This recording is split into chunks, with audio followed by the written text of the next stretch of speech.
Hello and welcome to Things I Do Differently, or TIDDY for short.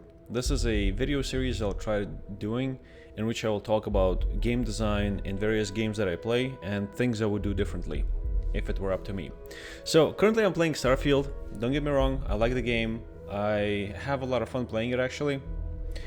But there are a couple of things really badly done with it, and one of these things is the skill system.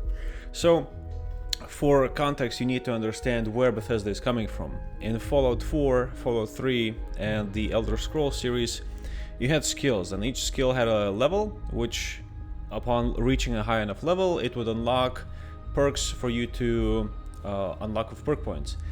In Starfield, there are no skills and there are no attributes, so they had to gate progression of skills somehow. These skills really, it's just perks, but named skills. I don't know why, but whatever. But the point is, they had to gate the progression somehow, and they did it in three ways. The first one is, for every level up you get one skill point. The second thing is, the skills themselves are split into several tiers, 4 in this case.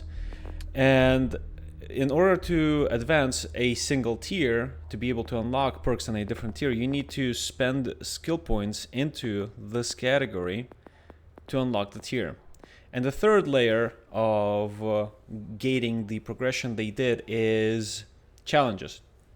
These challenges are tasks related to the skill, but are very arbitrary and they don't feed into the gameplay itself directly. So my problem with the way the skill system is done at Starfield is it has 3 layers of gating progression. The first one is the most obvious one, skill points. You get only 1 per level, so that already means that you need to play the game to get enough skill points to advance levels that you want to the given level.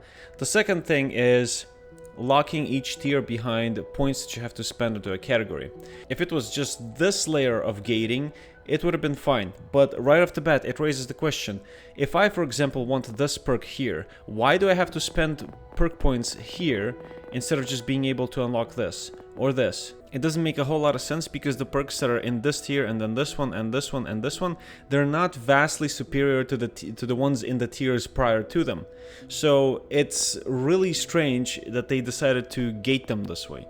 And then the challenges aspect of it, that's where my biggest problem is. If it were up to me, the choice would have been either gating them with spending a certain amount of skill points to unlock the next tier, or challenges, not a combination of two. Because when you have both challenges that are arbitrary to the gameplay and do not really directly feed into the gameplay itself, you can get a situation where, for example, I want this skill, but before I can even get to it, I need to first of all get enough skill points and waste my skill points on skills I don't need, but before I can even get to unlocking this tier, for every level of the skill I have to complete a challenge, which means that progression is incredibly fucking dull, slow, boring, and sometimes really fucking tedious. This is horrible game design if you ask me, because like I said, if you were to pick one of the two, either gate the progression by forcing the player into spending skill points in the tier before the next one, or challenges. When the two are in combination, you can get situations where you will never get to a certain tier because the challenge that you have to do to unlock the next level is fucking bullshit. The challenges themselves, they range from easy to incredibly fucking annoying and frustrating. So if it were up to me and I had to choose between challenges or spending a certain amount of points into the category to unlock the next tier, I would pick the spending skill points. The second thing I would do is I would keep the challenges in, but the way I would change them is I would make it so that completing them would grant you an additional skill point that you can spend anywhere. This would make progression more fun and would add an extra layer to the skill system in the game. However, as it stands, because Starfield has 3 layers of progression gating, it feeds one into the other with all the negatives and none of the positives. I have installed a mod which removes the challenges that you have to perform to unlock each following rank of skill, as they're called, and that immediately made the game a lot more enjoyable, because now I can actually get on with playing the game and not having to complete some arbitrary stupid bullshit challenge that some developer came up with. This was a horrible idea, and I have no idea why the developers at Bethesda decided to implement challenges as a way of gating progression in a skill. Having to level up and get a skill point, and having to spend enough skill points in the category to unlock the next tiers is already plenty of gating. There's no need for challenges. Take a game like Might and Magic 6, a party-based role-playing game from 1998. The way they had progression done there and in all their sequels is honestly perfect.